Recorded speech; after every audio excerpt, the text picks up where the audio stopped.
5, and we are back with you for another commentary segment here on today's Activated Mornings program. And as usual at this time, we have commentary coming to us from Mr. Kingsley Defreitas. Good morning to you, Kingsley Defreitas. Yeah, good morning, good morning.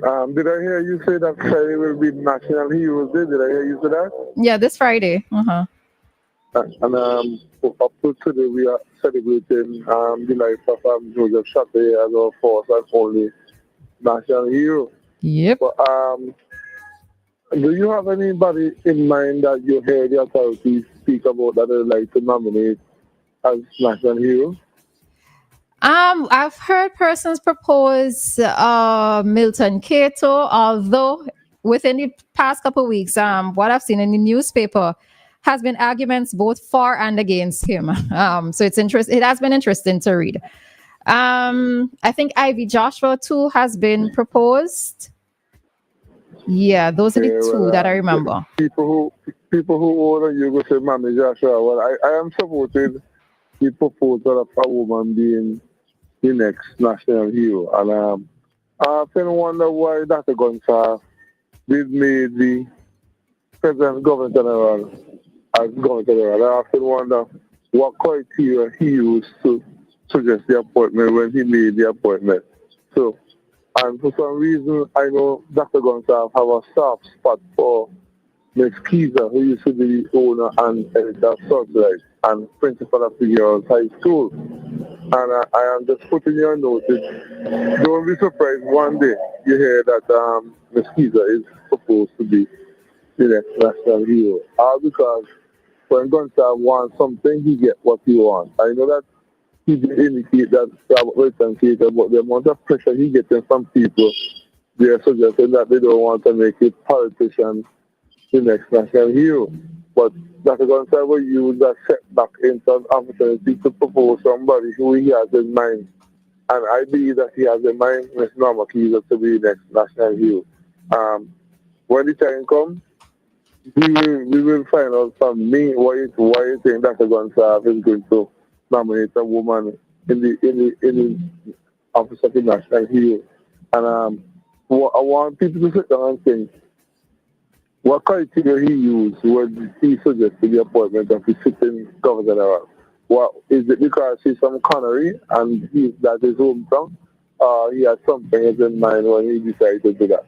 So I'm just putting it out there, all little people to think about it, and they will see exactly how Dr. Gonsalves thinks that when he make up his mind and doing something, nothing and anybody can change his mind. And as Peter does say, that's my rant for today. I have a wonderful day. All right. Tomorrow. Yes, Kingsley, no problem. Thanks for your contribution today.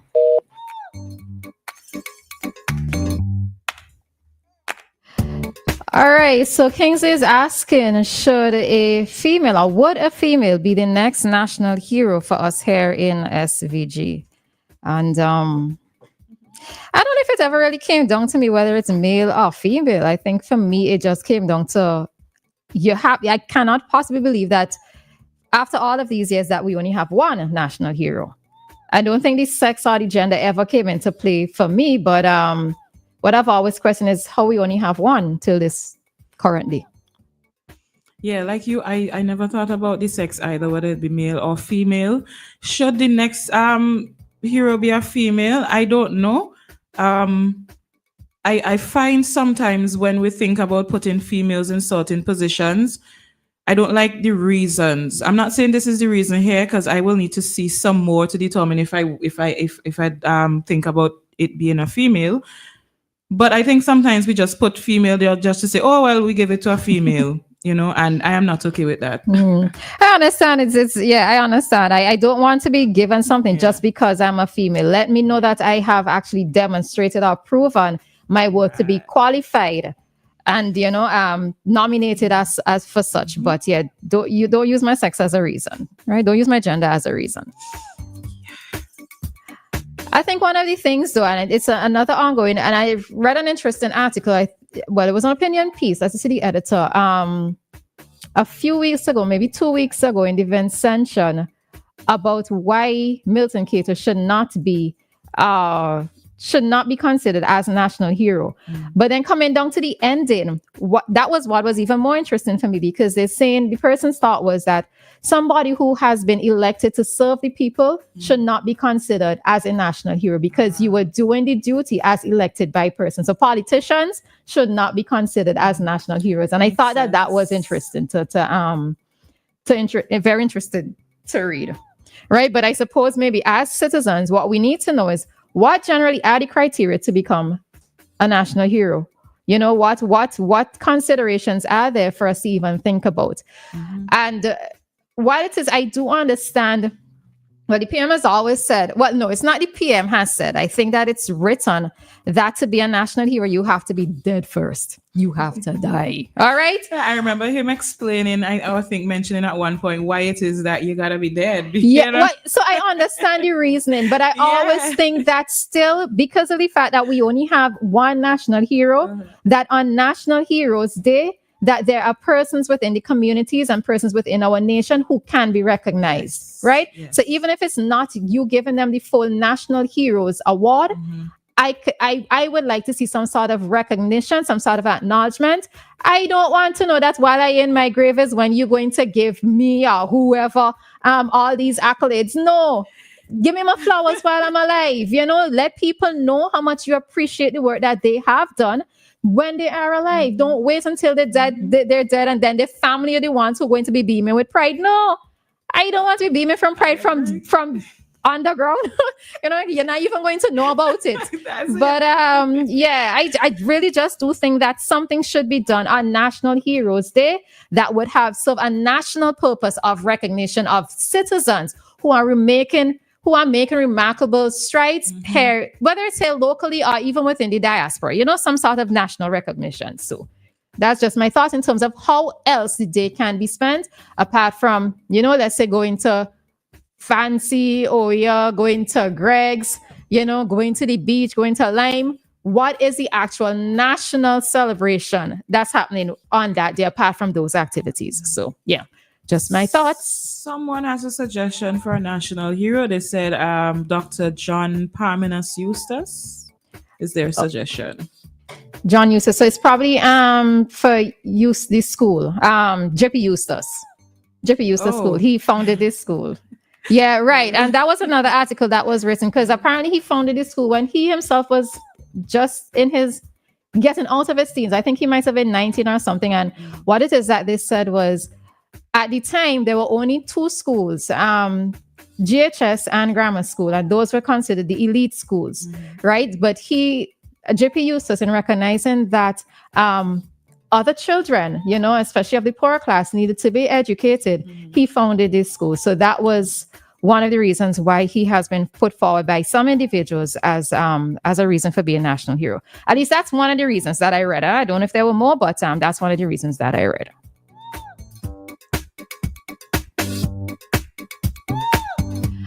All righty. So any other comments with regards to that? No? All right. So let's just quickly touch on something that I came across in the newspaper over the weekend, right? This is in relation to, all right, let me start from the beginning. This is in relation to a minor. And all right, let me just pull it up. All right. So in the meantime, this was a police report from before. It says farmer charged with attempted murder. On December 8th, 2024, police arrested and charged Shelton Hooper, a 35-year-old farmer of Petty Bedell, with the offense of attempted murder. Investigations reveal that on December 1st in Petty Bedell, he committed an act which was more than merely preparatory to the commission of the offense of murder by chopping a 13-year-old student on the head with a cutlass. He appeared before the Kingston Magistrate Court last year where he was arraigned.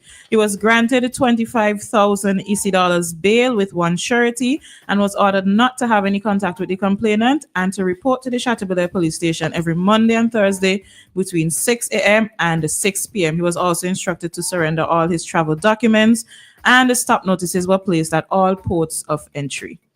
All right. And in reading, so that was what happened last year, right? And in reading from the Vincentian paper from last Friday, page 4 to be very accurate, Man is charged on attempted murder rap. So Shelton Hooper, same individual, who was charged with attempted murder after using a cutlass to chop a 13-year-old boy in his face on the 1st of December 2024, was discharged from the serious offenses court.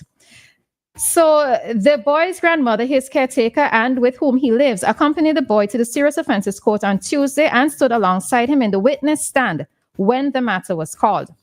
When prosecutor Henry Cato asked the boy whether he was going to give evidence against the accused, he replied, "No, please." 13-year-old, okay?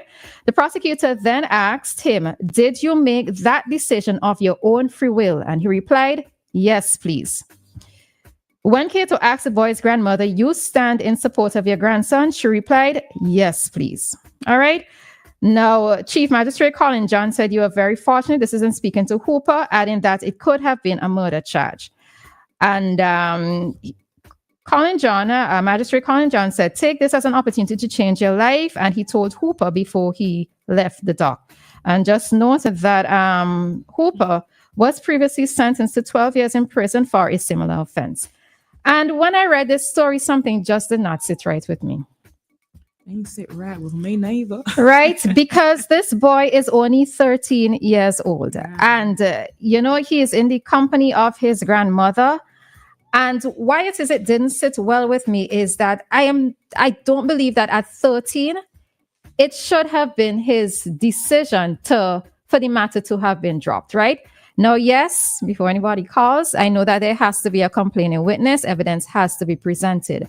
But what it is that I'm concerned about is, did this boy actually do this or say that he wants for it to be dropped, or he doesn't want to give evidence of his own accord, right? Was he forced in doing so because he's 13 and he's living with his grandmother? No. For whatever reason, I thought that, I don't know where it is I got it from, but for some reason, I'm sure that I read it somewhere that they both carry the same surname. But maybe that information isn't correct, or where, I'm not sure where I got it from. But anyhow, so what it makes me feel is that this boy may have been pressured to say no, knowing that Mr. Hooper, and of course, we do have to allow for the judicial process to take full effect.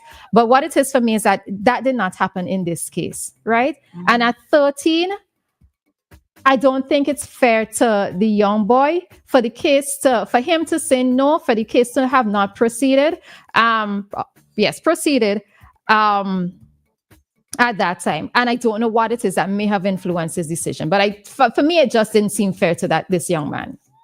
Some of the same thoughts running through your head are the same going through mine, because I keep wondering, if something as serious as this, you were chopped on your head, you could have possibly died. Of course, the report was made, and then now they're saying, nah, let's just not go forward with that. Let's just not bother with that. And of course, I'm sitting here thinking, no, why would you not want to go through with that? Suppose this person decides to come at you again. God forbid, right? But let's just say this person decides to come at you again for whatever reason, maybe the same reason they did it in the first place. Maybe it was an accident, maybe they sat and had conversation and he was like, "Oh, you know what? I didn't mean to do this. I went to hit you, but instead you got a chop and it was an accident." And they sat and had discussions, and everybody said, "You know what? I forgive you and we're done. We're going to just leave it at that, forgiveness and all those." Yeah, when it comes to issues relating to minors, I just kind of feel sometimes that maybe the law needs to change in a little bit, right? Because I agree. When the evidence that was presented, maybe it should have just been presented in court without him having to say, or the minor having to say, whether or not they want to proceed to give evidence, right? So it's just my thoughts there with regards to that. But in a sense, I am concerned about the minor. I'm concerned about the reasons why why he did not want to present evidence. And I'm concerned about what can happen after. Right? Not, of course, definitely not wishing anything negative towards this child, but I'm just thinking about justice may not having been properly, what's the word? Gone through the whole proper procedure when it comes to justice in relation to this minor. So, yeah, that's just our thoughts, right? Is the child really okay with this? That's my question. Is the child really okay with this? And if the child is not, then what? Yeah. How are they going to go forward? But that's it from me. That's it from us. All right, with regards to this. And just a reminder that at 8:05, we will be conducting an interview with Mr. Grenville Williams, the ULP's candidate for the South Leeward constituency. All right. Before we go, just to read, somebody on the live will say, national hero should be one who has done the remarkable work and give his or her life for the country. They also said that person must go beyond the norm that an average person would not do. Not even the prime minister. Heroes are history changers. And that's it.